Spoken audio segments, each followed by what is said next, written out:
Selamat pagi Ibu Ayu, selaku dosen pengampu mata kuliah Statistika Inferensial Prodi Manajemen kelas C.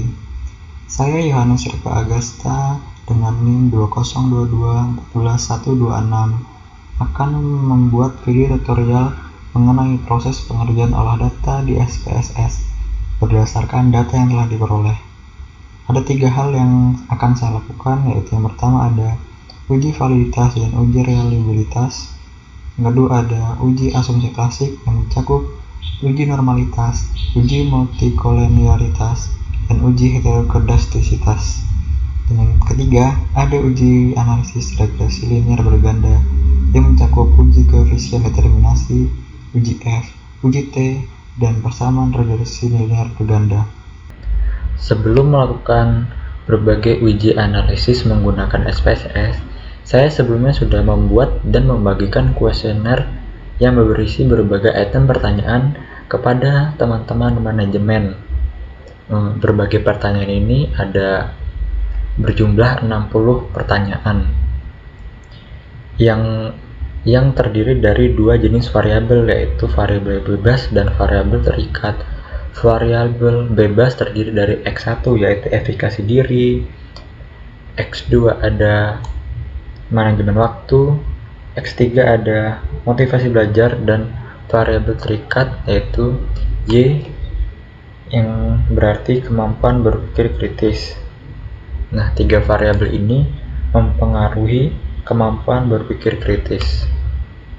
Ada beberapa jenis pengujian yang dapat dilakukan dengan SPSS. Salah satunya uji instrumen data berbentuk kuesioner.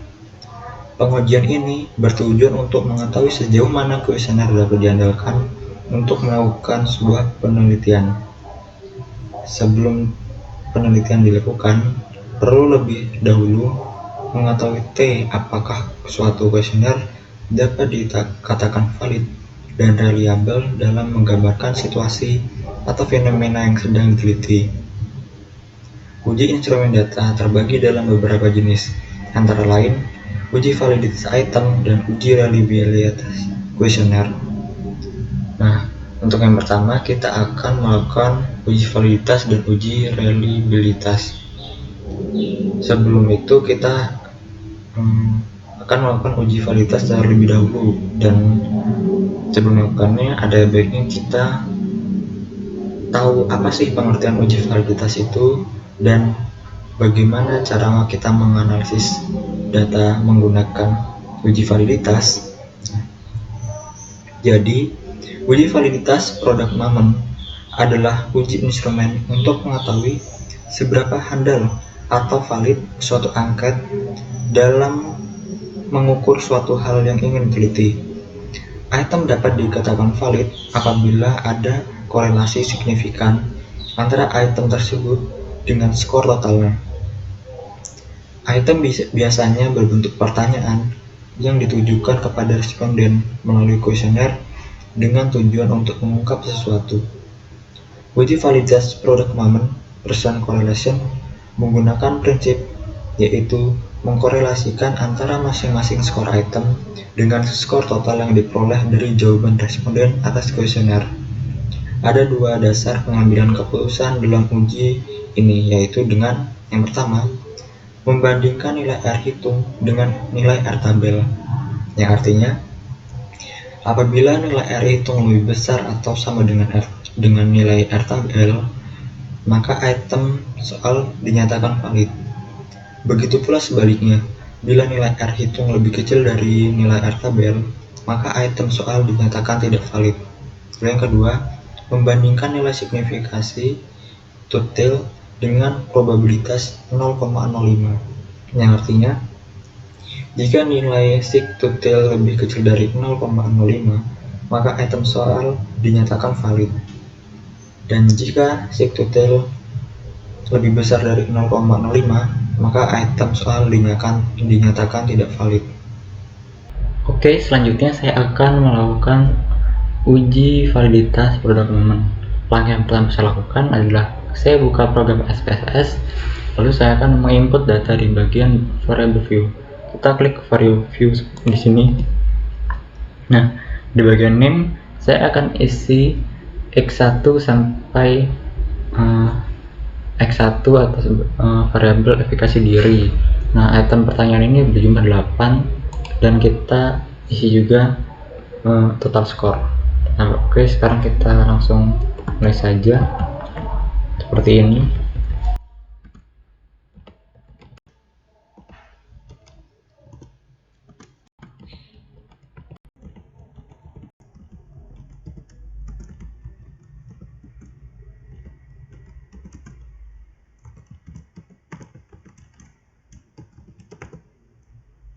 Nah, kalau sudah, kita perhatikan di bagian desimal.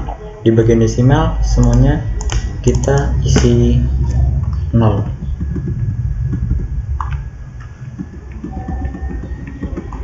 Kalau sudah, di bagian measure kita ganti scale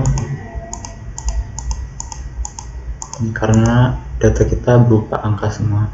Lalu di bagian lainnya kita abaikan saja seperti ini. Nah, selanjutnya kita buka klik data view. Nah, seperti ini tampilannya. Di sini kita akan memasukkan data berupa kuesioner. Nah, saya akan melakukannya menggunakan copy paste. Nah, pertama kita buka klik data di Excel. Nah, ini adalah data mentah yang saya gunakan. Item pertanyaan ini berjumlah 60. Oke, selanjutnya kita copy paste semua data di variabel X1 dengan total skornya. Kita copy, kita buka data view, kita klik paste. Nah, seperti ini tampilannya. Lalu selanjutnya saya klik analyze, pilih correlate dan pilih bifurcate. Lalu semua variabel ini kita masukkan ke dalam kotak variabel. Ini sebelumnya akan muncul kotak dialog seperti ini ya. Kita klik masuk sini variabel. Lalu di bagian correlation coefficient kita klik percent. Lalu test of significance kita klik detail dan fake significant correlation kita klik centang. Kita klik OK. Nah, seperti ini adalah output di X1, variabel X1. Nah, kita akan copy paste ke dalam Word yang selanjutnya akan kita interpretasikan.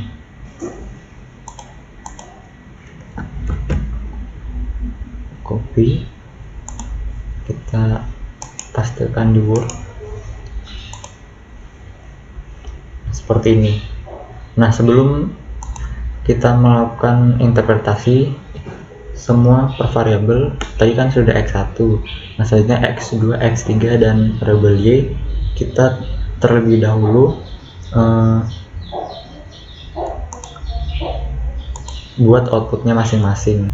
Nah, setelah kita X1 kita buat outputnya atau kita menganalisnya, selanjutnya kita akan menganalisis X2. Nah, caranya sama seperti tadi, kita ulangi saja dan kita semuanya ini clear dulu. Lalu kita masukkan variabel X2 atau manajemen waktu. Oke, kita langsung saja.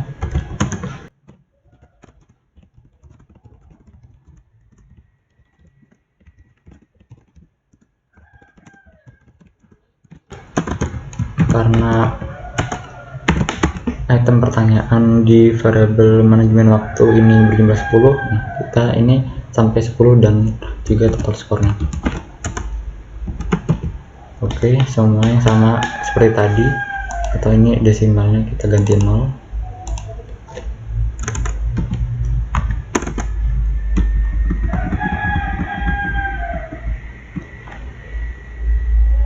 Lalu ini kita ganti scale sama seperti tadi.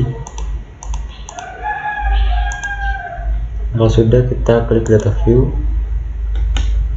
Nah, sama seperti tadi kita copy paste data. Kalau tadi X1, sekarang X2 di sini.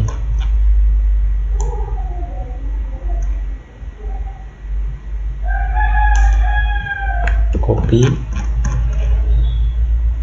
lalu kita pastekan di data view seperti ini. Lalu selanjutnya sama seperti tadi, klik analyze, klik correlate, buffer it. Nah, muncul kotak dialog seperti ini lagi. Selanjutnya sama, kita masukkan semua variabel ke dalam variabel di kotak sebelah masuknya sampai total score. Sudah seperti ini, perhatikan ini juga sama seperti tadi, person, total, dan flag significant correlation. Klik OK. Nah, ini adalah output dari X2. Kita copy juga,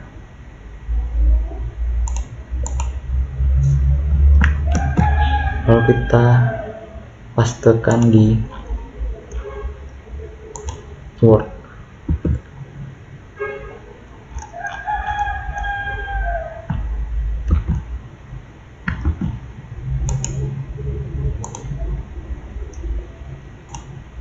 Oke, kalau sudah dipastikan ke Word, selanjutnya kita akan menganalisis variabel X3 atau motivasi belajar.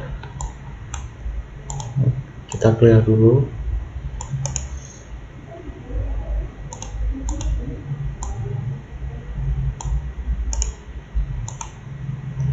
Oke, kita sama seperti tadi.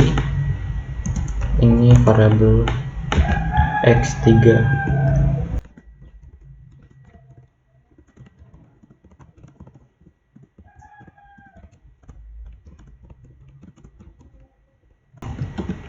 Variabel X3 atau motivasi belajar juga ini berjumlah 10 item pertanyaan.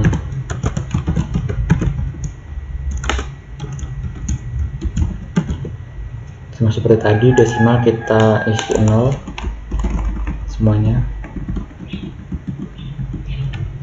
Di bagian measure kita scale.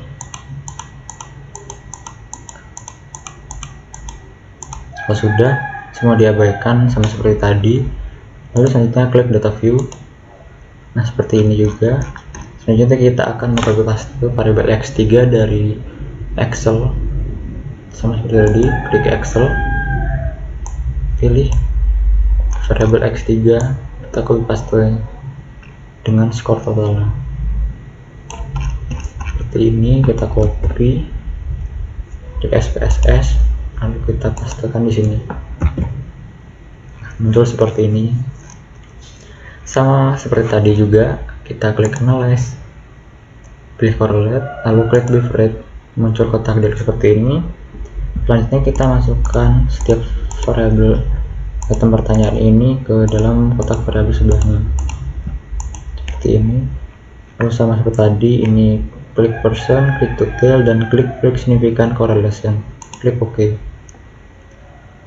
Nah, ini adalah tampilan dari output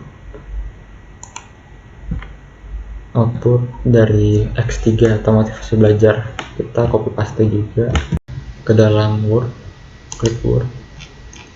Selanjutnya kita pastekan di sini. Oke. Kalau sudah, kita klik SPSS lagi. Nah, untuk yang terakhir kita akan memasukkan variabel Y atau variabel kemampuan berpikir kritis.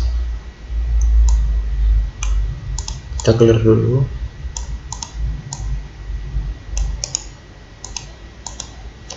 Oke, selanjutnya kita masukkan Y, variabel Y.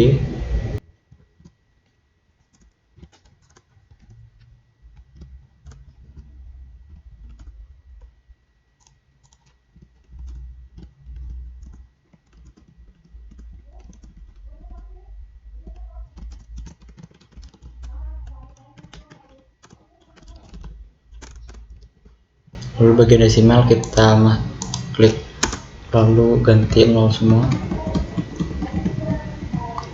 Bagian measure kita ganti scale.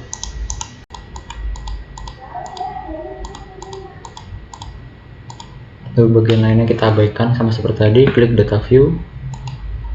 Nah, seperti tampilannya. Lalu kita akan mengcopy paste data dari Excel, klik Excel. beli data Y, variabel Y dengan skor totalnya, kita copy lalu masuk ke program SPSS, kita view, kita pastekan seperti ini juga. Lalu selanjutnya kita akan menganalyze, correlate, lalu klik with rate. Seperti tadi kita masukkan semua variabel ini. Oke, ini juga percent to tilt dan significant correlation kita centang lalu klik OK. Nah, ini adalah output dari variabelnya atau kemampuan berpikir kritis. Ini kita juga akan mengcopy pastekannya ke dalam Word, copy, lalu selanjutnya kita paste.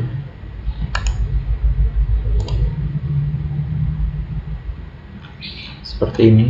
Setelah saya melakukan uji validitas produk momen menggunakan SPSS, setelah itu outputnya saya pindah ke Word dan saya akan melakukan interpretasi data uji validitas ini menggunakan tabel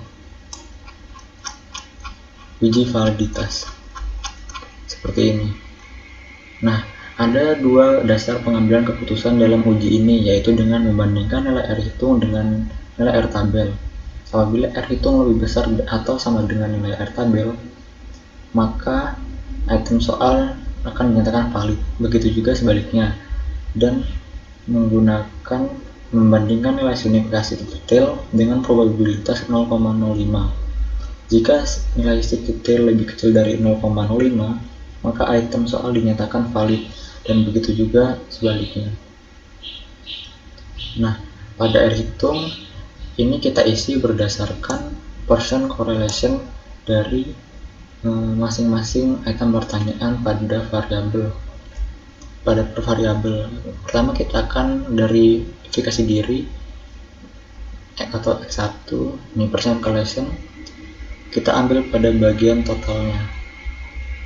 Begitu pun ini juga 0,743, 30 dan seterusnya sama.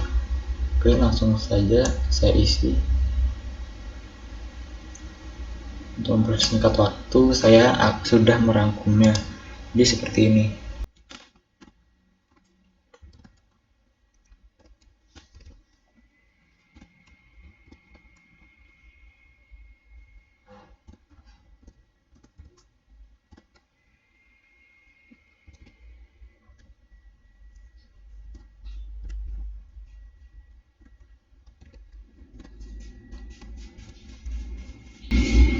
Lanjut ke X2 atau variabel manajemen waktu.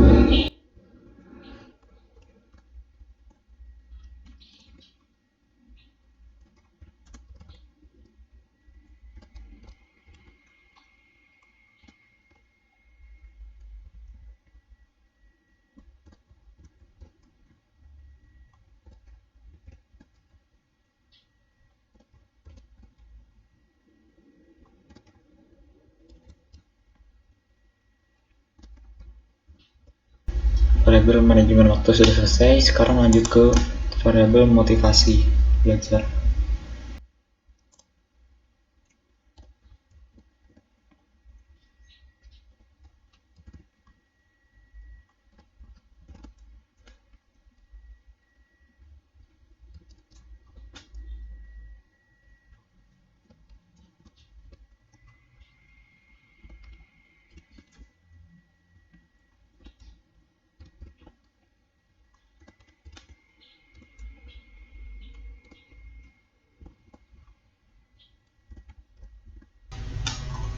Setelah variabel motivasi sudah, sekarang lanjut ke variabel kemampuan berpikir kritis.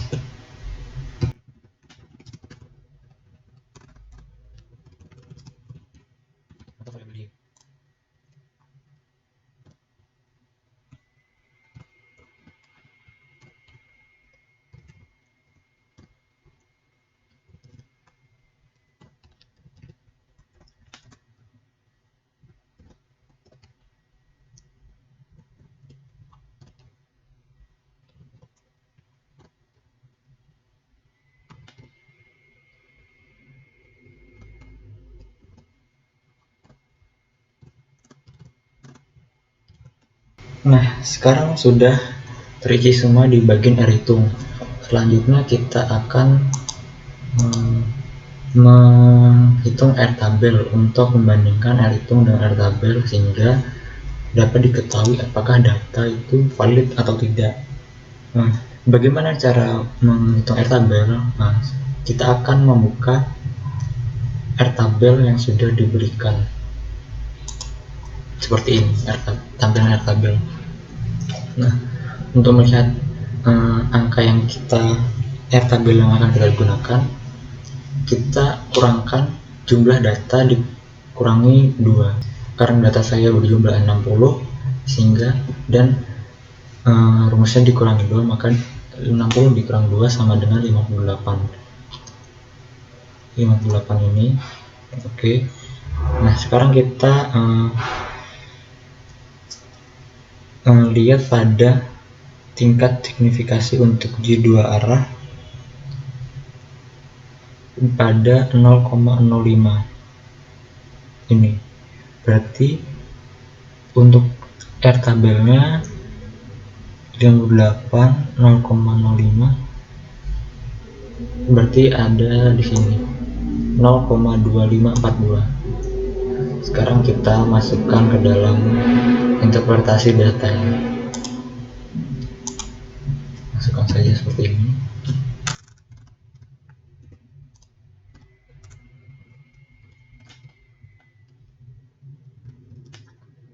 Untuk R tabelnya semua sama, kita gunakan 0,2542.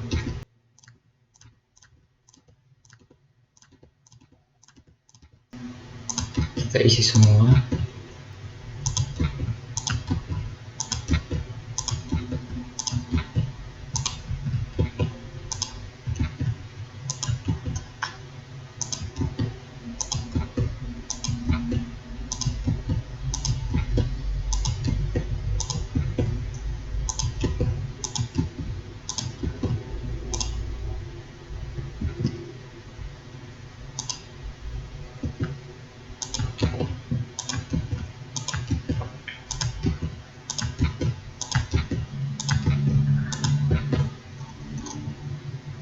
Nah, kalau sudah, kita isi apakah R hitung lebih besar dari R tabel sehingga dapat dinyatakan valid. Kita lihat di sini bahwa semua R hitung setiap variabel ternyata lebih besar dari R tabel. Sehingga apa? Berarti di sini semua data dinyatakan valid. Maka kita beri keterangan di sini valid. Oke, kita isi semua karena semua data valid.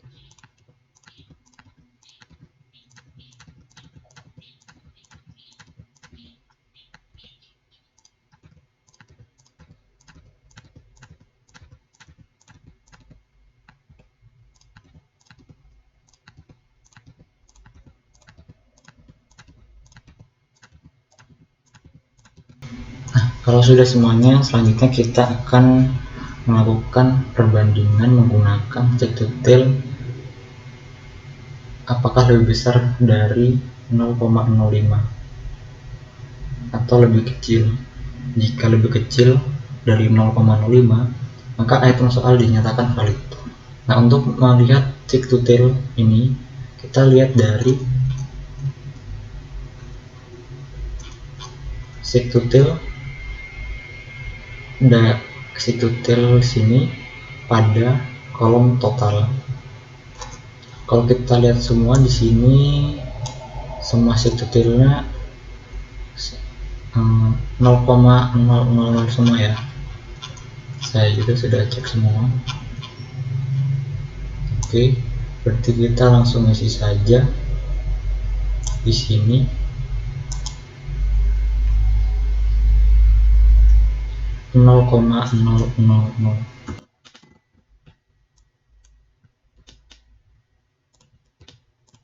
Kita isi.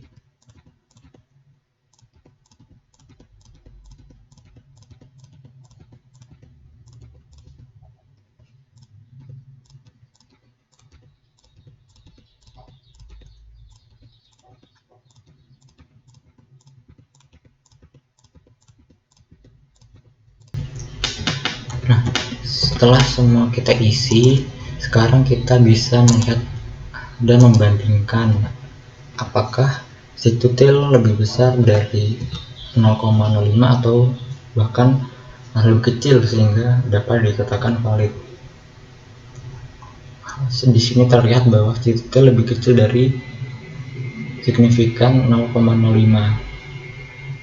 Ini berarti bahwa item soal dapat dinyatakan valid atau bernilai positif. Maka berdasarkan uji validitas product version, item semua per variabel dinyatakan valid karena lebih kecil dari probabilitas 0,05. Sekarang kita isi saja ini valid ya, karena lebih kecil.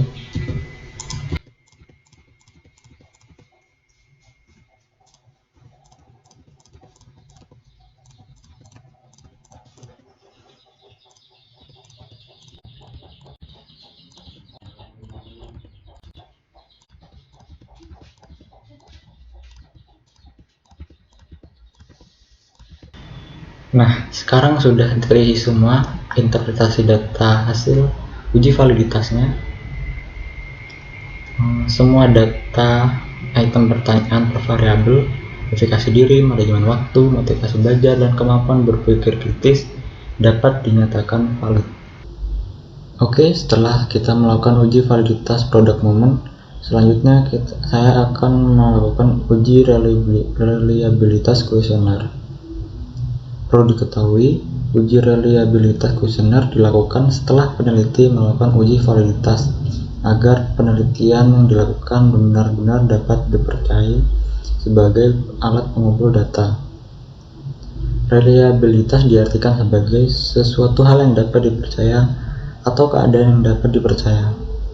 Pengujian ini berguna untuk mengetahui tingkat konsistensi suatu kuesioner yang digunakan oleh peneliti sehingga dapat diandalkan untuk mengukur variabel penelitian. Meskipun penelitian tersebut telah dilakukan berulang-ulang dengan kuesioner yang sama. Adapun dasar pengambilan keputusan dalam melakukan uji reliabilitas yaitu jika nilai Crown Base alpha lebih besar dari 0,60, maka kuesioner dapat dinyatakan reliable atau konsisten. Begitu pula sebaliknya, jika nilai Crown Base alpha kurang dari 0,60, maka kuesioner dinyatakan tidak reliable atau tidak konsisten. Oke, sekarang langsung saja kita ke langkah-langkah uji reliabilitas alpha Crown Batch. Langkah pertama yaitu kita buka program SPSS, lalu kita akan input data pada variable view di sini. Bagian name saya isi seluruh variabel per variabel agar pengerjaannya lebih cepat. Tapi total skornya kita tidak masukkan. Oke, seperti ini.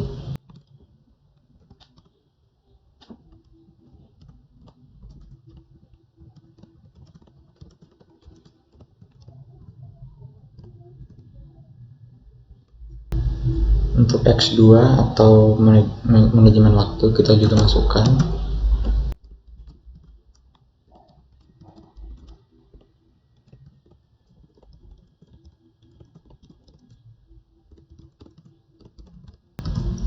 Lalu variabel X3 atau motivasi belajar.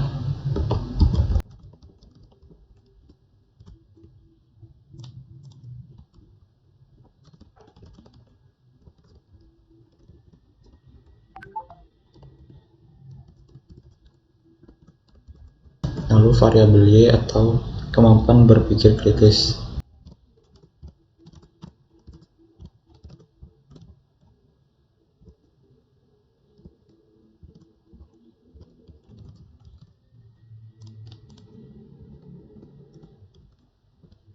Nah, kalau sudah terisi semua, selanjutnya di bagian desimal semuanya kita ganti angka 0.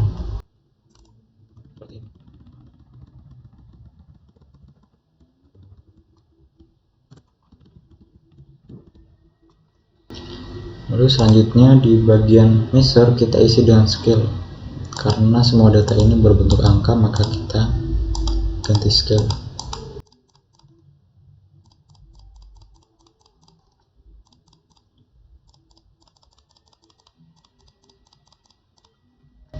Oke, udah semua. Yang lainnya kita biarkan saja seperti biasa. Lalu selanjutnya pilih data view di sini. Lalu kita masukkan data per variabel tanpa masukkan total skornya. Saya mengcopy paste dari Excel seperti ini.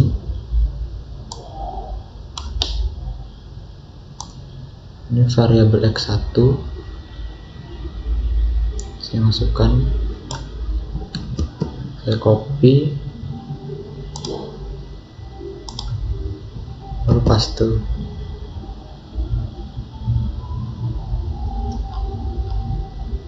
Selanjutnya X2 saya copy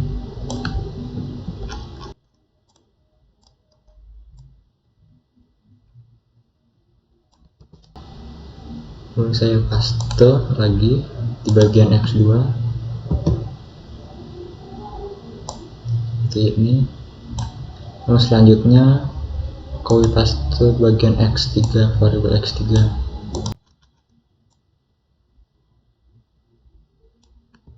Copy dan paste. Selanjutnya untuk variabel Y kita copy paste juga.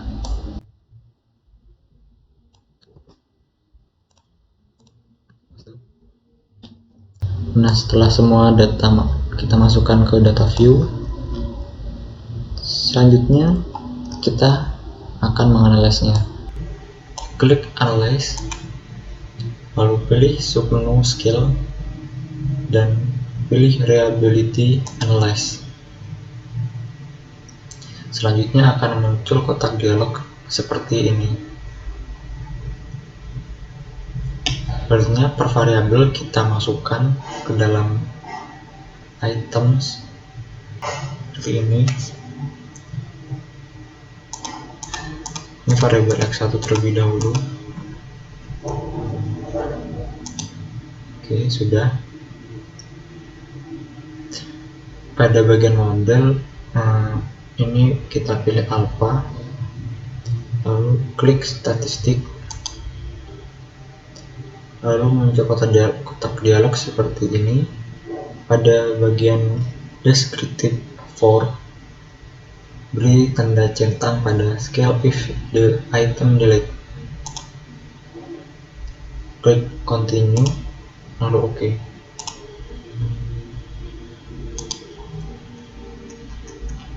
Nah, seperti ini. Ini untuk variabel X1. Lalu express summary, reliability statistik, item statistik kita copy paste ke Word. Seperti ini. Ini untuk efikasi diri.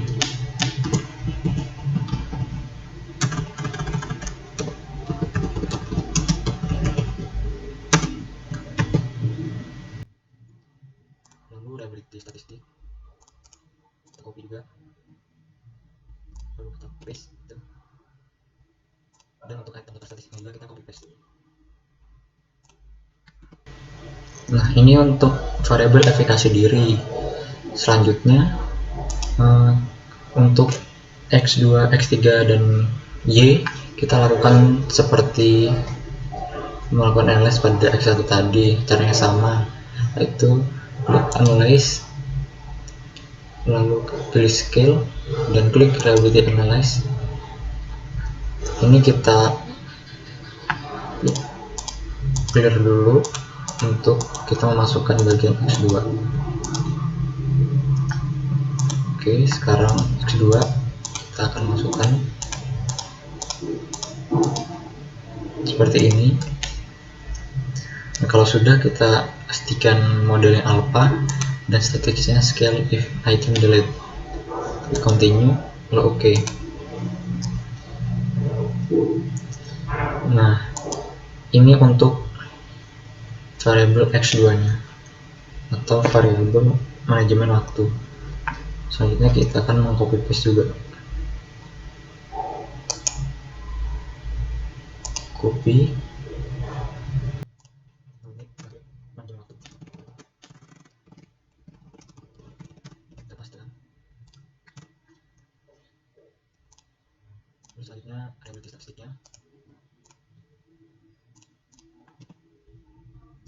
lalu item putar statistik. Nah, ini untuk variabel manajemen waktu, dan selanjutnya kita akan menganalisis pada variabel motivasi belajar.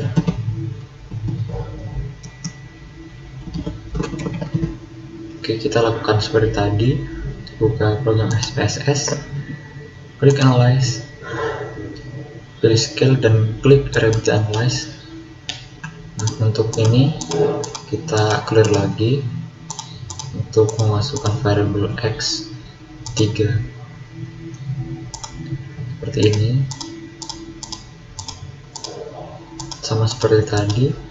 Kita pindahkan ke items, lalu pastikan model alpha, statistiknya scale, item delete, di continue, klik OK. Nah, ini untuk variabel motivasi belajar. Lalu kita akan copy paste lagi, copy, lalu kita paste di sini, paste, lalu reliability statistiknya, copy, paste, dan selanjutnya item total statistiknya, copy, paste. Nah, untuk terakhir kita akan melakukan analysis pada variabel kemampuan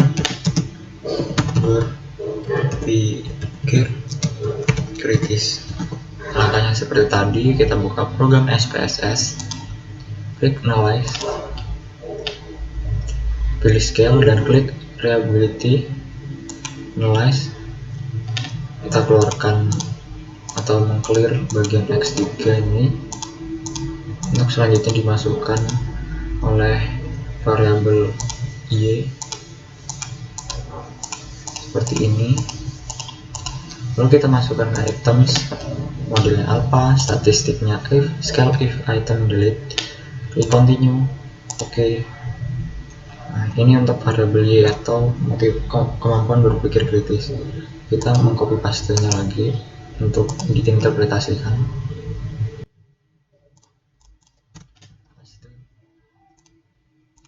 Lalu reliability statistik, copy, paste, dan terakhir item atau statistik.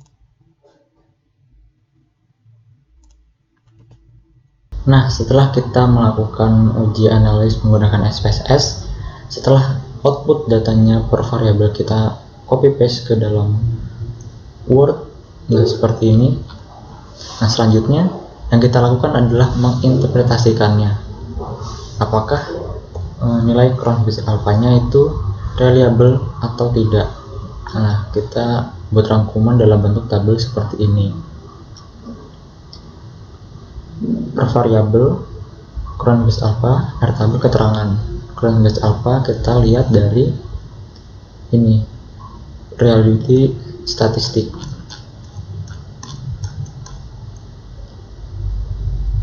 Nah, ini untuk variabel efikasi diri ada 0,850, kita masukkan.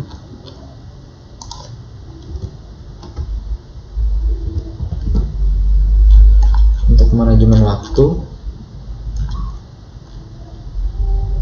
0,763.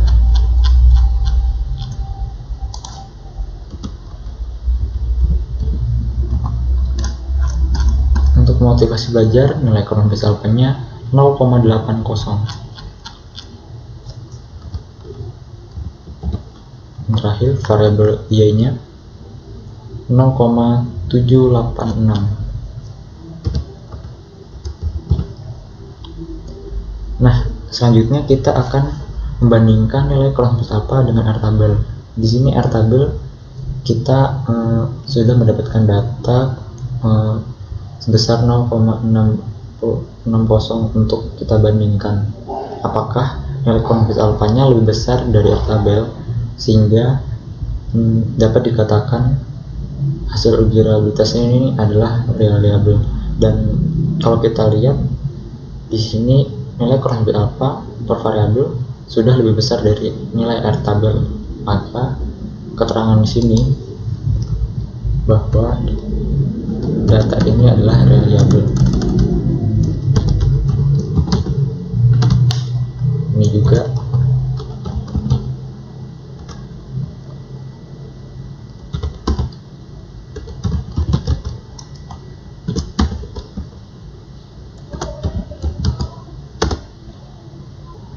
setelah tabel hasil uji reliabilitas kita selesai, saya akan menginterpretasikannya.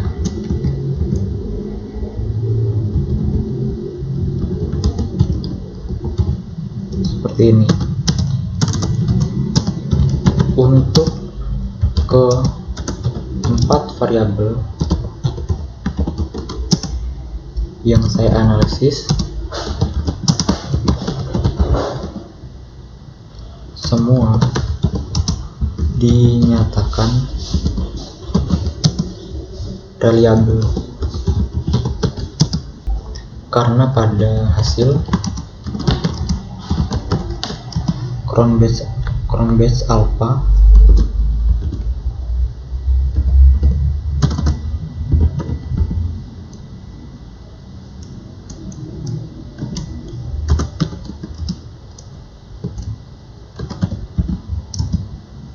yang saya peroleh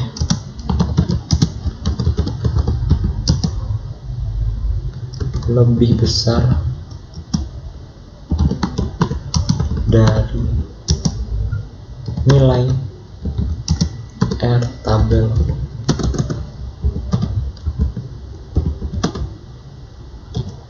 Nah, ini adalah hasil uji reliabilitas yang saya lakukan, dan hasilnya semuanya reliable. Nah, setelah kita melakukan uji validitas dan uji reliabilitas, selanjutnya kita akan melakukan uji asumsi klasik. Karena sebelumnya data sudah valid dan sudah reliable, sekarang kita bisa lanjut di dalam tujuan pemenuhan uji asumsi klasik ini dimaksudkan agar variabel bebas sebagai estimator atas variabel terikat tidak bias. Lalu di uji asumsi klasik ini kita akan melakukan uji normalitas, uji multikolineritas, dan uji heterokodastisitas. Nah, pertama ini kita akan melakukan uji normalitas, sedangkan tujuan uji normalitas itu untuk menguji apakah dalam model regresi variabel pengganggu atau residual memiliki distribusi normal. Pada uji normalitas data dapat dilakukan menggunakan uji one sample Kolmogorov-Smirnov, yaitu dengan ketentuan jika nilai signifikansi di atas 5% atau 0,05, maka data memiliki distribusi normal. Lalu, sedangkan jika hasil uji one sample Kolmogorov-Smirnov menghasilkan nilai signifikan di bawah 5% atau 0,05, maka data tidak memiliki distribusi normal. Nah, kita langsung saja buka program SPSS dan tampilkan seperti ini.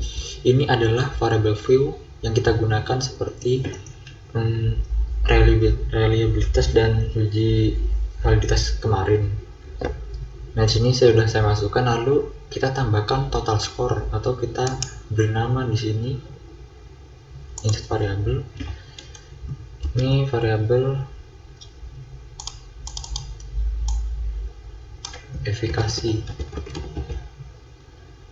Lalu di sini juga variabel manajemen.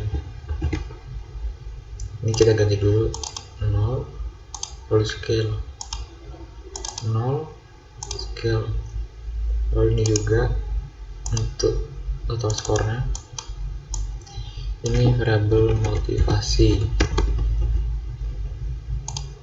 desimal ganti 0, lalu dimasukkan scale.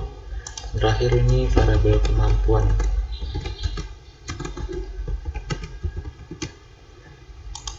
Ini kita ganti 0 scale. Nah, kalau sudah seperti ini, kita selanjutnya akan masuk ke variable data view. Nah, lalu kita masukkan data dari Excel dengan copy paste seperti ini, copy lalu paste. Kita tetap menggunakan 60 data karena sebelumnya sudah valid, jadi sekarang bisa langsung dilanjutkan uji normalitas. Kita cek dulu. Nah, kalau sudah, untuk memunculkan nilai understanded residual yang selanjutnya akan kita uji normalitasnya, kita klik analyze, lalu pilih regression dan pilih linear, lalu akan muncul kotak dialog seperti ini. Lalu untuk dependent kita isi variabel kemampuan dan variabel independence-nya kita masukkan variabel efikasi.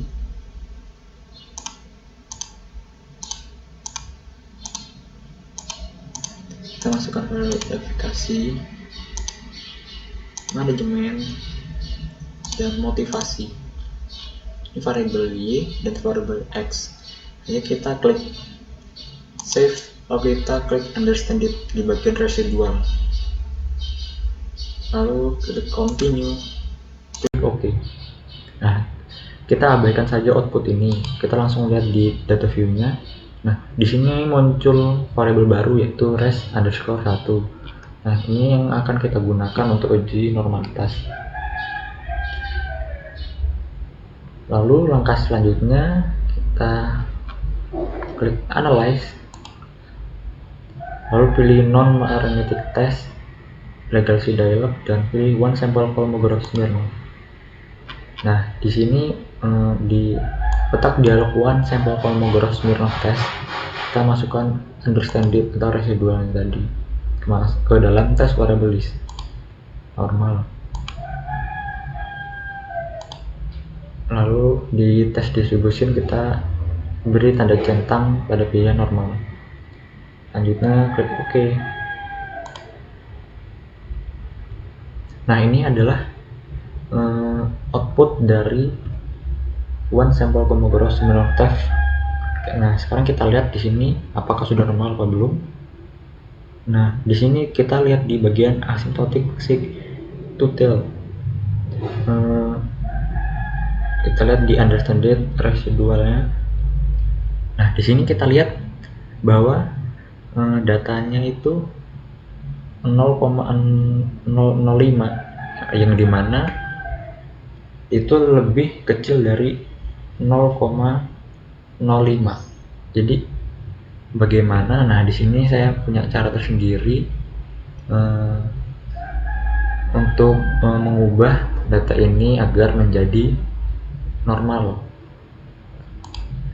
Di sini, nah, kenapa data tidak berdistribusi normal? Karena menurut saya setelah saya pelajari di melalui media YouTube bahwa data ini terlalu kecil untuk menggunakan asymptotic only. Nah, kita lihat dulu di sini, kita analyze arithmetic test, legacy dialog. Nah, kita klik bagian extract ini, lalu muncul kotak dialog seperti ini, extract test. Nah, di asymptotic only ini data harus datanya berjumlah kecil. Nah, karena jumlah data saya itu bisa dibilang besar, saya menggunakan extract. Lalu klik continue, tes distributionnya normal, lalu kita klik OK. Kita lihat di tabel output. Nah, kalau dilihat di sini tadi kan asymptotic seek to tell-nya 0,005, yang berarti lebih kecil dari 0,05 dan tidak berdistribusi normal. Nah, setelah kita ubah ke exact, nah kita lihat di sini sekarang. di x-axis to tail. Nah, ternyata sudah menjadi 0,175 yang berarti sudah lebih besar dari 0,05. Berarti dapat dinyatakan bahwa data ini sudah berdistribusi normal. Nah, kalau sudah, kita copy pastekan di Word. Untuk selanjutnya kita interpretasikan. Kita copy, lalu kita paste di sini di uji asumsi interpretasi uji normalitas. Kita pastekan. Lalu kalau sudah, kita berinterpretasinya, yaitu berdasarkan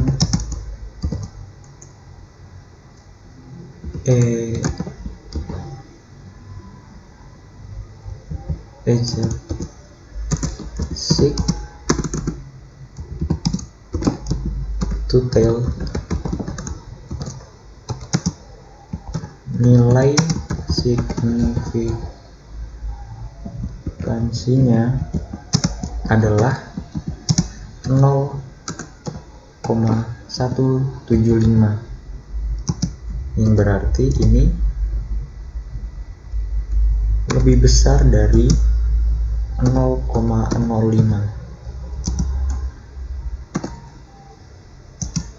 Maka data di atas berdistribusi normal. Lalu kita beri penjelasan kenapa kita menggunakan x-axis.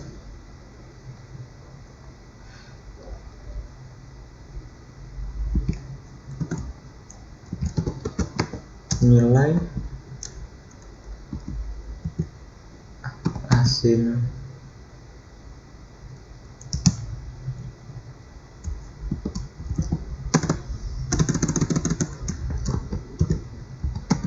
asumsi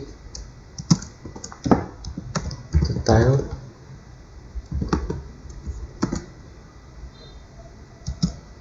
didasarkan pada pendekatan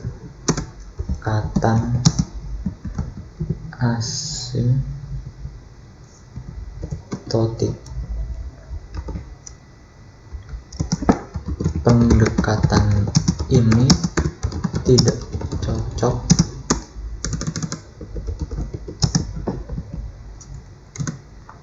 dengan data saya yang berjumlah 60 atau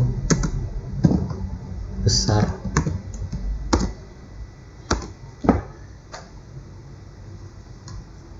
Oke, ini adalah uji normalitasnya yang sudah kita lakukan, dan setelah dilakukan x-axis hasilnya sudah berdistribusi normal. Sekarang kita bisa lanjut ke uji multikolinearitas. Nah, selanjutnya kita lanjut ke uji heterokodastisitas. Kita buka program SPSS di sini. Langkah sebelumnya saya jelaskan dulu tujuan uji heterokodastisitas ini untuk melakukan uji apakah sebuah model regresi terjadi ketidaknyamanan varian dari residual dalam satu pengamatan ke pengamatan lainnya. Apabila varian berbeda disebut heterokodastisitas. Salah satu cara untuk mengetahui ada tidaknya heterokodastisitas pada suatu model regresi linear berganda yaitu dengan melihat grafik scatter plot atau dari nilai prediksi variabel terikat yaitu stressed dan residual error yaitu speed. Apabila tidak terdapat pola tertentu dan tidak menyebar di atas maupun di bawah angka pada nol sembunyi, maka dapat disimpulkan tidak terjadi heterokodastisitas.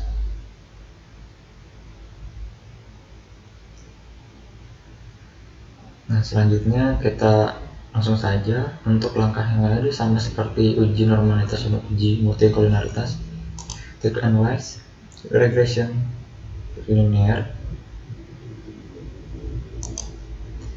Nah, di sini kita klik save dan statistik. Di bagian ini kita klik plots, lalu muncul kotak dialog linear linear regression plots. Nah, kita masukkan spread pada kotak X.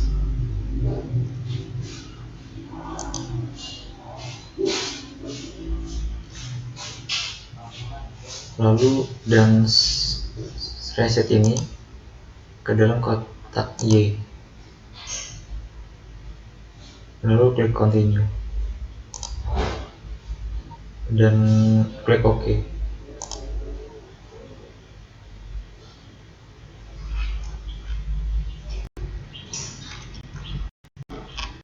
Tunggu. Nah, ini adalah output dari uji heterogeneisitas ini. Nah, kita lihat di bagian sini kayak scatter plot. Nah, kalau sudah, kita copy pastekan dan selanjutnya kita interpretasikan.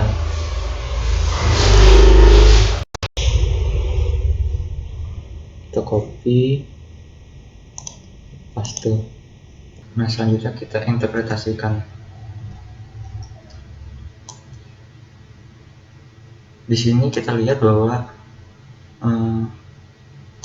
data atau pola-pola ini tidak membentuk pola tertentu dan data menyebar di atas dan di bawah angka 0 pada sumbu Y. Jadi ini kalau kita lihat bahwa dapat disimpulkan bahwa data penelitian ini tidak terjadi heterogeneisitas. Jadi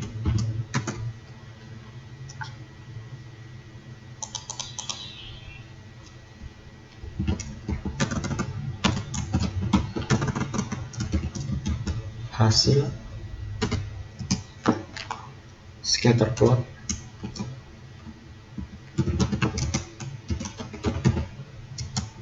di atas dapat dilihat bahwa titik-titik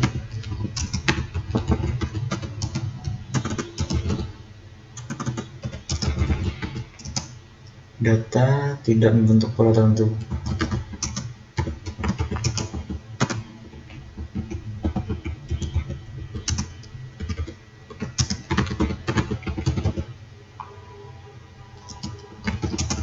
Dan data menyebar di atas dan di bawah angka 0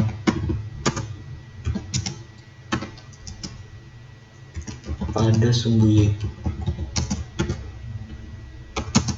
Maka ini dari itu dapat disimpulkan bahwa data penelitian ini tidak terjadi heterogeneisitas. Nah, ini adalah hasil interpretasi dari uji heterogeneisitas. Selanjutnya kita akan melakukan uji multikolinearitas. Lalu kita buka saja SPSS. Nah, kita memakai data yang tadi ya. Sebelumnya saya jelaskan tujuan uji multikolinearitas itu untuk mengetahui apakah model regresi ditemukan adanya korelasi antar variabel independen atau variabel bebas. Untuk ketentuannya sendiri, untuk menemukan terdapat atau tidaknya multikolinearitas pada model regresi dapat diketahui dari nilai toleransi dan nilai variance inflation factor atau VIF. Untuk pedomannya sendiri berdasarkan nilai toleransi dan nilai VIF, yaitu dengan nilai toleransi, jika nilai toleransi lebih besar dari 0,10 maka tidak terjadi multikolinearitas, dan jika nilai toleransi lebih kecil dari 0,10 maka terjadi multikolinearitas. Sedangkan pedoman berdasarkan nilai VIF, yaitu jika nilai VIF kurang dari 10,00 maka artinya tidak terjadi multikolinearitas dalam model, dan jika VIF lebih besar dari 10,00 maka artinya terjadi multikolinearitas dalam model regresi. Nah, kita langsung saja mulai. menggunakan SPSS, kita klik data view, data yang tadi, kita klik analyze. Ini sama seperti tadi ya, kita melakukan uji normalitas regresi linear. Yang tadi kan lalu muncul kotak biru seperti ini. Tadi kan kita klik save, di sini kita klik statistik, lalu klik covariance metric dan collinear diagnostic, klik continue, lalu klik OK. Nah, lalu muncul output regression seperti ini. Untuk melihat ada tidaknya gejala multikolonialitas, kita cukup memperhatikan tabel output koefisien di sini. Lalu kita akan mengkopipastekannya ke dalam Word yang bagian koefisien ini untuk selanjutnya diinterpretasikan. Nah, seperti ini ya. Lalu kita mulai saja interpretasinya. Nilai toleransi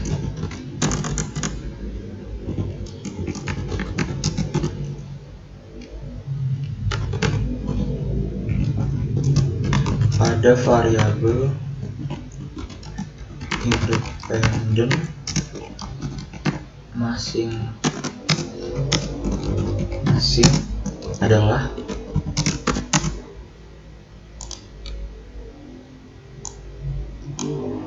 untuk variabel efikasi diri.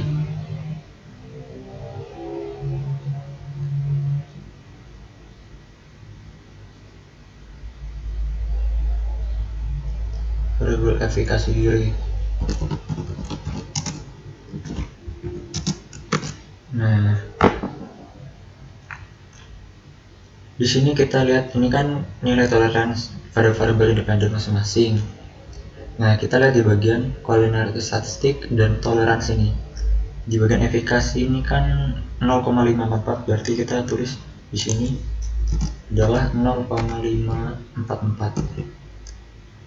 Lalu selanjutnya variabel manajemen waktu.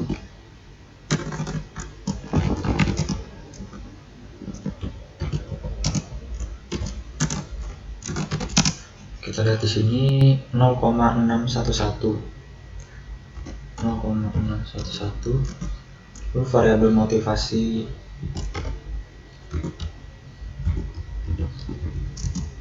diri ini 0,615.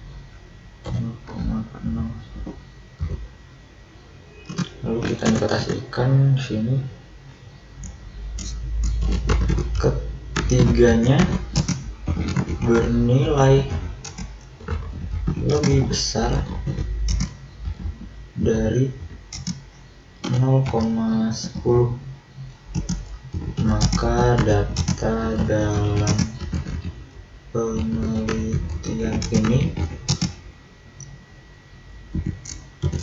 tidak terjadi multikolonialitas.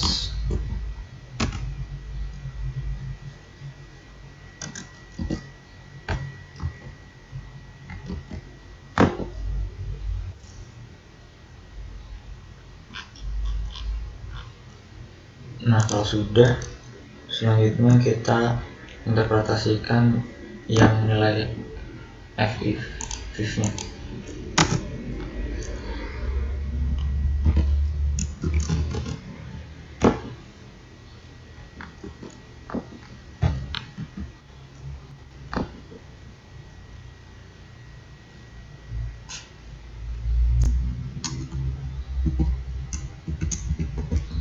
Nilai F pada variabel independen masing-masing adalah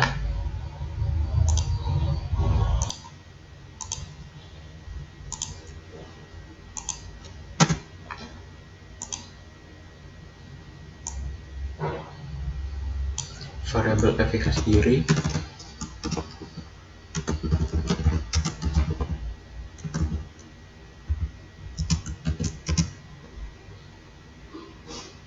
ini tadi harusnya motivasi belajar.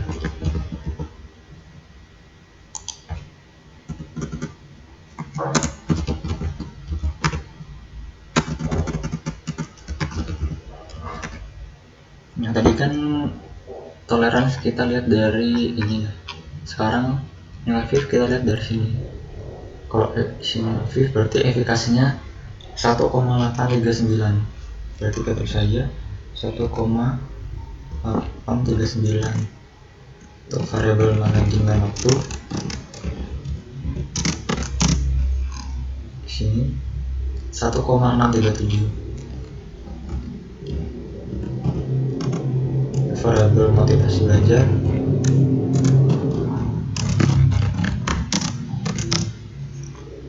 1,625.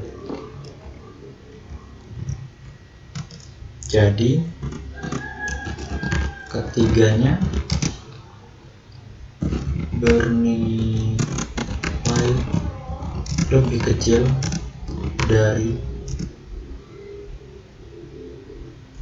10.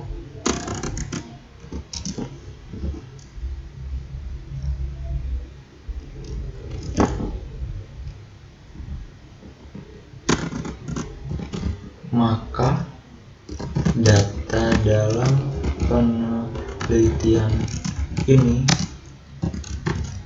tidak terjadi multikoliniaritas.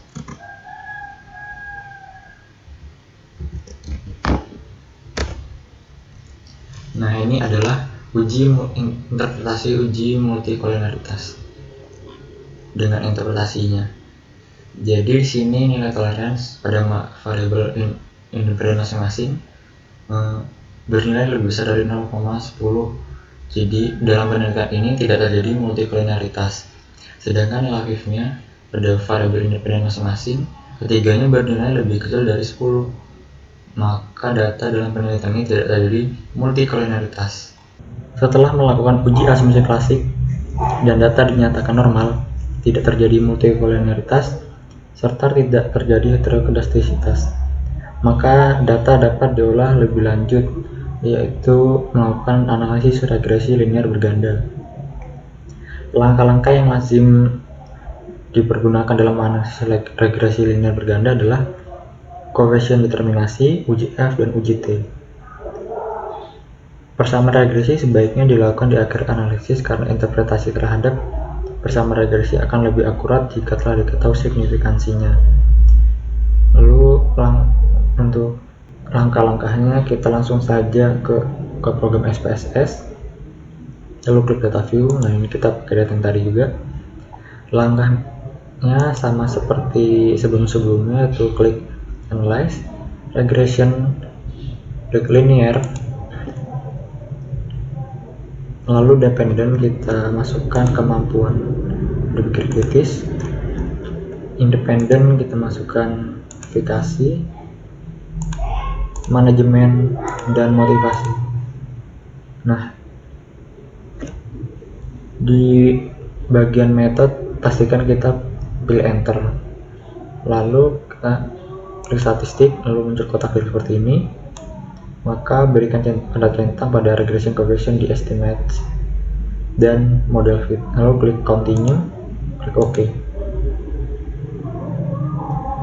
Nah, ini adalah hasil output yang akan kita gunakan pada analisis regresi linear berganda.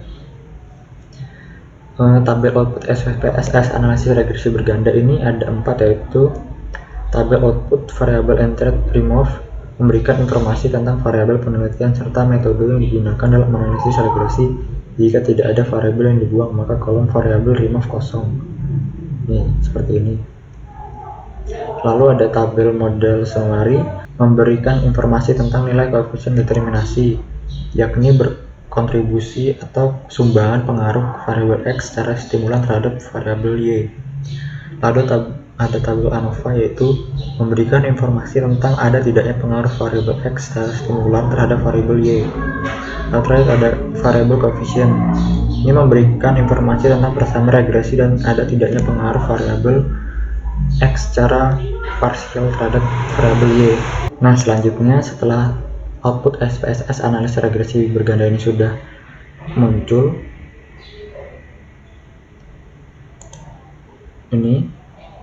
maka selanjutnya saya akan melakukan interpretasi terhadap koefisien determinasi menggunakan output model summary. Jadi kita copy pastekan ini ke Word untuk selanjutnya kita interpretasikan. Copy. Jadi yang perlu kita perhatikan adalah nilai R square-nya ini.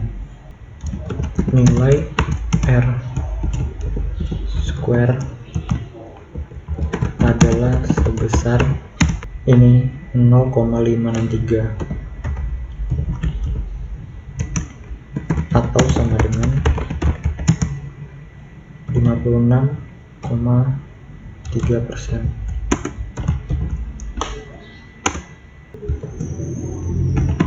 Angka tersebut mengandung arti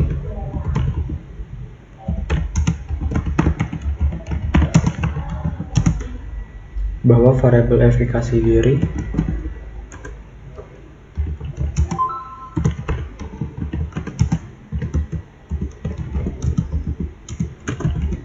atau X1 lalu variabel manajemen waktu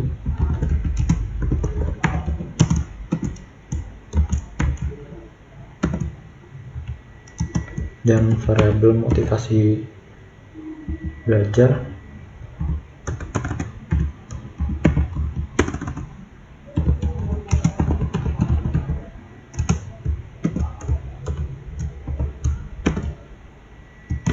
secara stimulan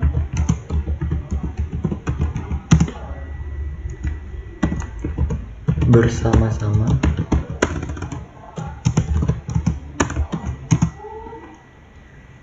berpengaruh terhadap variabel kemampuan berpikir kritis.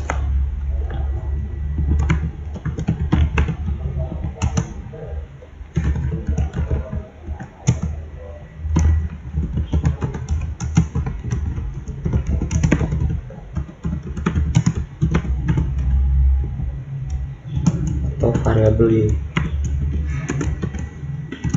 sebesar 56,3%. Sedangkan sisanya itu 100% dikurang 56,3%, yaitu 43,7% dipengaruhi oleh variabel lain.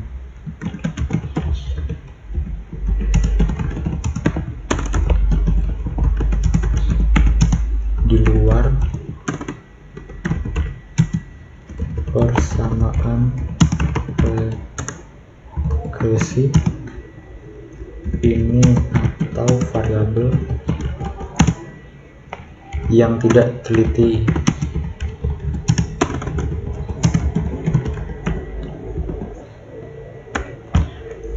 Nah, ini adalah interpretasi dari koefisien determinasi analisis regresi linear berganda. Nah, setelah melakukan uji analisis regresi linear berganda di interpretasi koefisien determinasi, selanjutnya saya akan melakukan interpretasi uji F. Kita kembali ke SPSS di output sini. Nah, melakukan uji F. Uji F ini adalah uji kelayakan model yang harus dilakukan dalam analisis regresi linear. Syarat pengujian uji F ini berdasarkan nilai signifikansi dari output ANOVA. Jika nilai sig kurang dari 0,05, maka terdapat pengaruh X1, X2, dan X3 secara stimulan terhadap Y. Dan jika nilai sig lebih besar dari 0,05, maka tidak terdapat pengaruh X1, X2, dan X3 secara stimulan terhadap Y. Lalu yang kedua, berdasarkan perbandingan nilai F hitung dengan F tabel. Jika nilai F hitung lebih besar dari F stabil, maka terdapat pengaruh X1, X2, dan X3 secara stimulan terhadap Y. Dan jika nilai F hitung kurang dari F stabil, maka tidak terdapat pengaruh X1, X2, dan X3 secara stimulan terhadap Y. Untuk menentukan F stabil dapat dicari dengan distribusi nilai F stabil statistik pada signifikansi 0,05 menggunakan rumus N dikurang K atau jumlah data dikurang jumlah variabel. Lalu angka tersebut kemudian dijadikan acuan untuk mencari atau melihat nilai F stabil pada distribusi nilai F stabil statistik. Sebelumnya kita copy pastekan dulu output ANOVA ini. Kita pakai ini untuk uji F. Copy.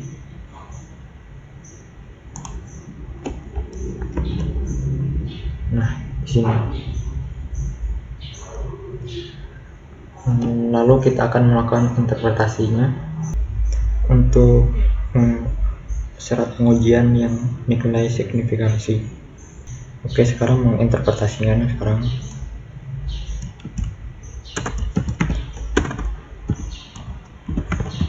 Nilai signifikan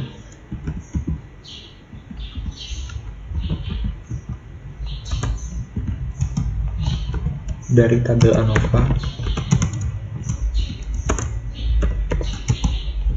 adalah, nah kita lihat di sini signifikansi ini 0,000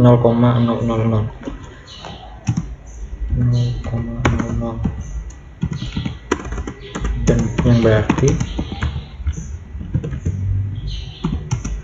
di bawah 0,05, sehingga disimpulkan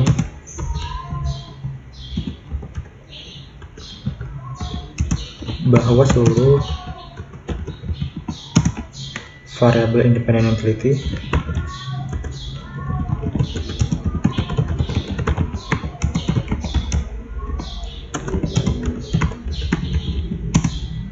berpengaruh secara stimulan.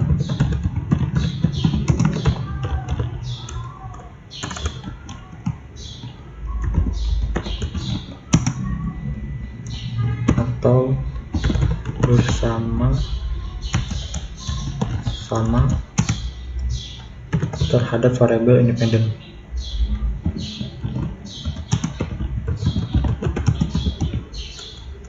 Variabel dependen. Lalu untuk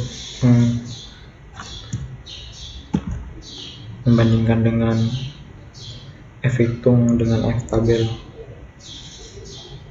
F hitung kita lihat dari sini 24,005. Nah, sebelumnya kita lihat dulu di tabel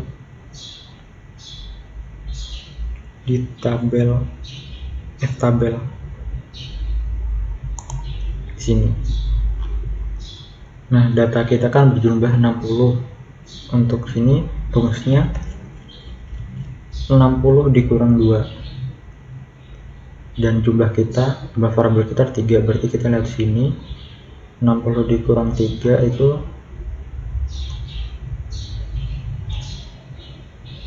57, berarti di sini hasilnya 2,77, berarti tabel kita 2,77. Oke, kita interpretasikan nilai F hitung ini 24,005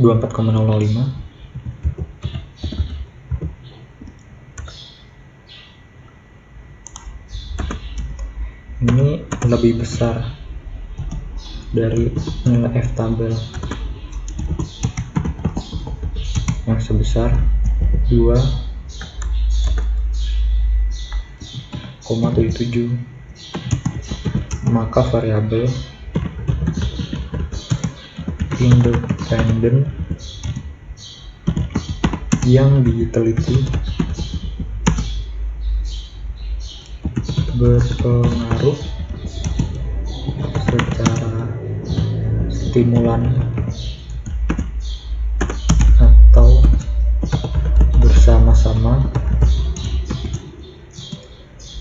terhadap variabel dependen.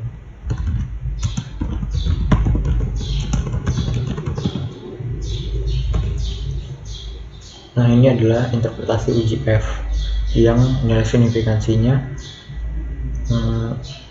di bawah 0,05 dan nilai F hitungnya lebih besar dari nilai F tabel. Setelah melakukan interpretasi uji F, selanjutnya saya akan melakukan uji T. Uji T ini bertujuan untuk mengetahui apakah variabel bebas atau variabel independen atau X secara parsial atau sendiri-sendiri berpengaruh terhadap variabel terikat atau dependen Y. Dasar pengambilan uji T parsialnya itu berdasarkan nilai signifikansi. Jika nilai signifikansi sig kurang dari 0,05, maka terdapat pengaruh variabel bebas atau X terhadap variabel terikat Y. Dan jika nilai signifikansi sig lebih besar dari 0,05, maka tidak dapat pengaruh variabel bebas atau X terhadap variabel terikat Y. Lalu berdasarkan perbandingan nilai T hitung dengan T tabel, jika nilai T hitung lebih besar dari T tabel, maka terdapat pengaruh variabel bebas atau X terhadap variabel terikat Y. Dan jika nilai T hitung kurang dari T tabel, maka tidak terdapat pengaruh variabel bebas atau X terhadap variabel terikat Y. Sebelumnya kita copy pastekan dulu untuk diinterpretasikan. Nah, untuk uji T ini kita memakai output coefficient. Copy lalu paste. Nah, selanjutnya kita lihat uji T tabel untuk menentukan T tabelnya. Kita buka tabel. Nah, cara menghitung T tabel itu dengan rumus nilai probabilitas dibagi 2 dikurang jumlah variabel dikurang 1 atau DF residual. Nah, jadi ini seperti ini perhitungannya. 0,05 dibagi 2 lalu jumlah data 60 dikurang jumlah variabel dikurang 1. Ini hasilnya 0,025 dengan 56.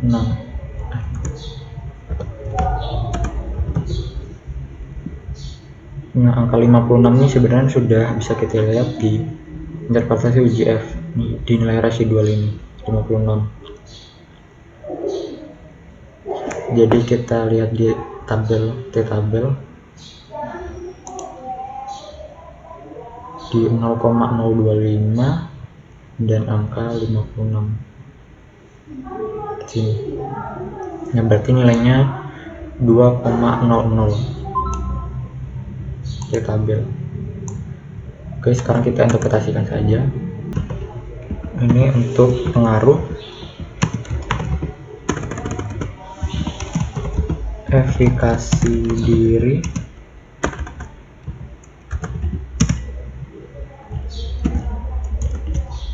X1 terhadap kemampuan berpikir kritis.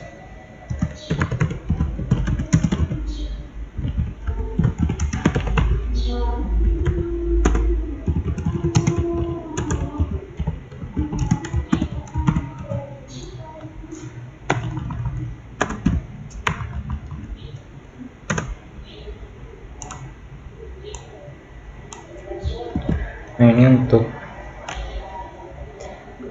nilai T hitung di bagian efikasi kita lihat di sini. Berarti nilai T hitung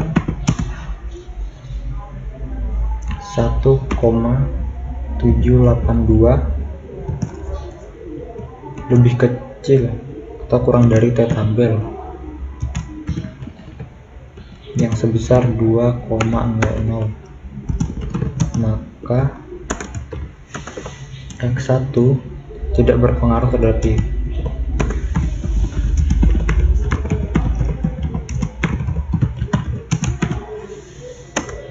Lalu untuk nilai signya kita lihat di sini, efikasi nilai sig 0,080, nilai sig 0,080 lebih besar dari nilai probabilitas 0,05, maka X1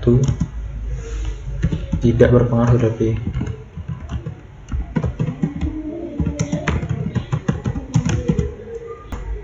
Nah, untuk variabel manajemen waktu dan motivasi belajar sama seperti ini, kita hanya ubah datanya.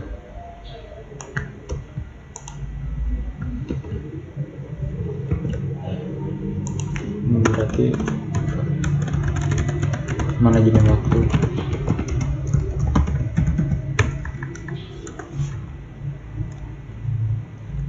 variabel manajemen waktu, nilai T hitungnya 2,407. Lihat di sini, ini kalau ini lebih besar dari T tabel 2,00, maka X1 ini berpengaruh terhadap Y. Kalau untuk nilai signya itu 0,19, 0,019.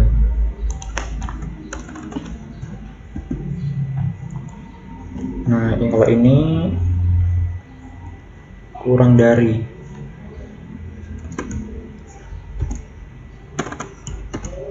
0,05, maka X1 berpengaruh terhadap Y.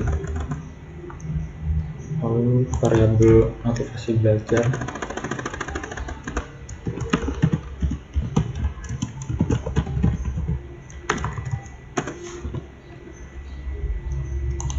nilai T hitungnya 3,571.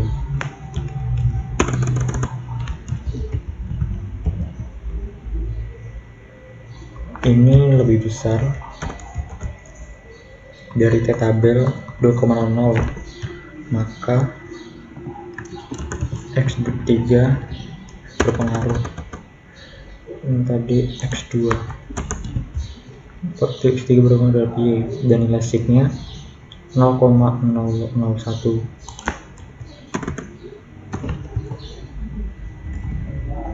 Ini kurang dari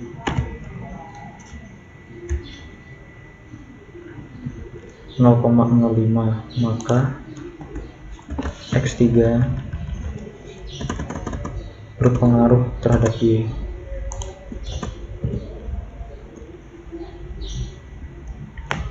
Nah, ini adalah interpretasi dari uji T. Nah, setelah melakukan uji T dan melakukan interpretasinya, selanjutnya kita akan melakukan persamaan regresi linear berganda. Ini juga menggunakan tabel koefisien, jadi kita copy paste saja.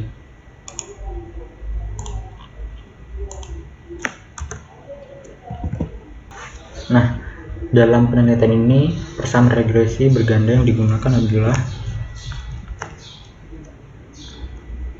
Y sama dengan A ditambah B1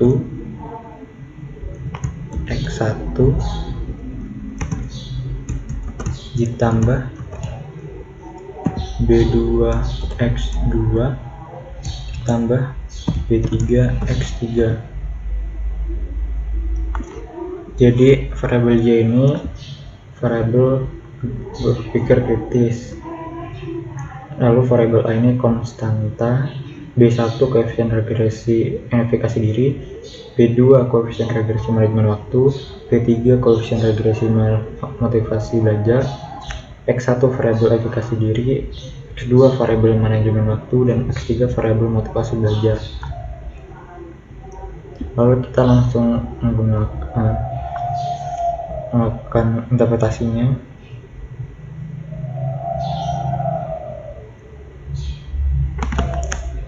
Sini berarti Y sama dengan,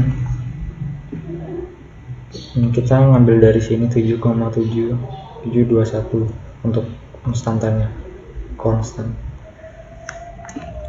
7,7721. 0,721 ditambah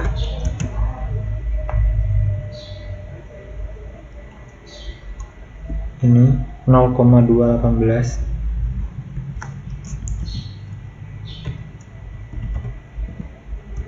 X1 ditambah untuk B2 nya 0,233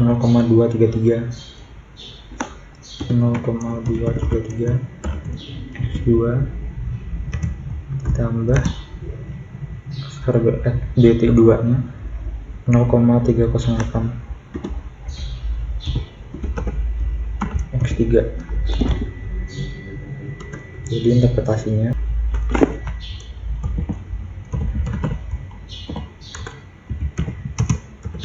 besarnya konstanta adalah 7,721 yang artinya terdapat pengaruh positif terhadap variabel independen yaitu efikasi diri, manajemen waktu, dan motivasi belajar.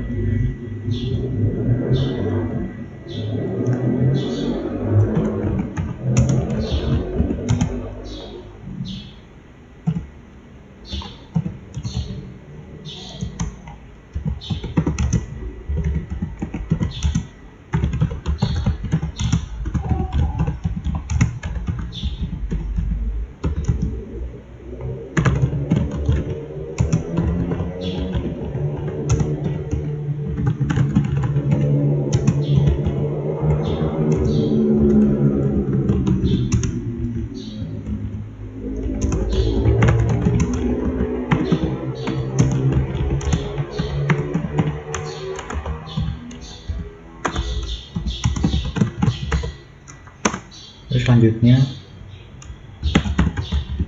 nilai koefisien regresi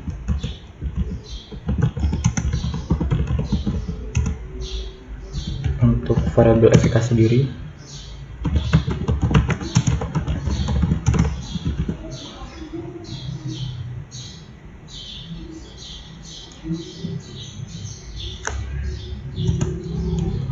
sebesar 0,218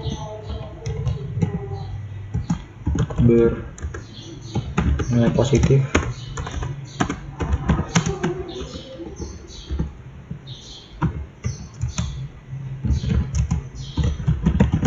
maka variabel efikasi diri menunjukkan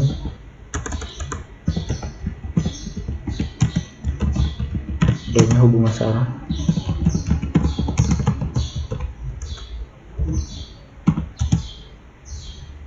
dengan variabel dependen kemampuan bulu kritis.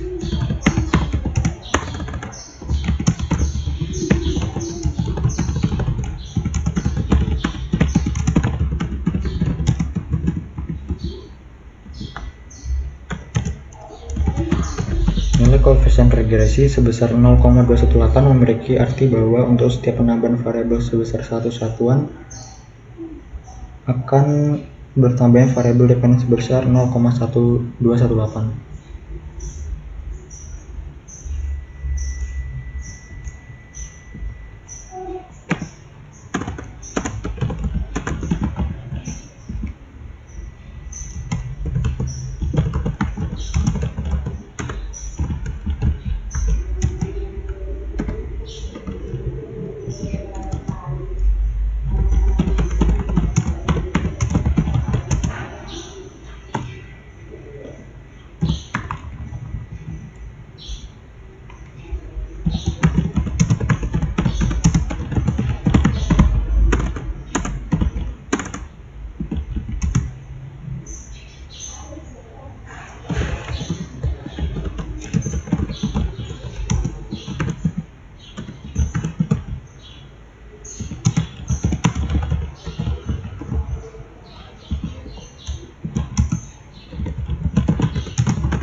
Nah, ini untuk variabel efikasi diri. Untuk variabel manajemen waktu dan motivasi belajar juga sama, hanya datanya saja yang diubah. Jadi kita copy paste aja biar cepat.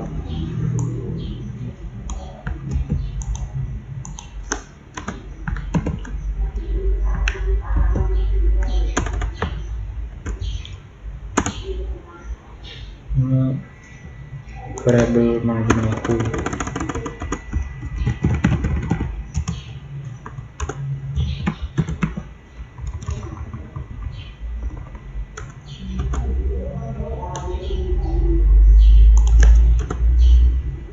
Ini sebesar 0,233.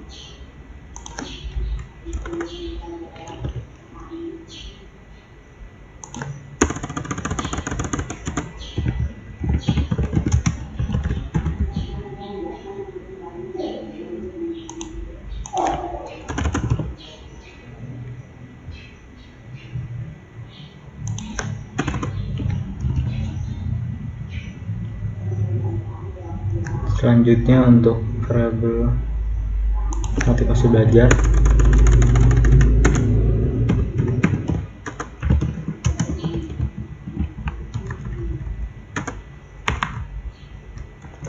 motivasi belajar ini 0,308.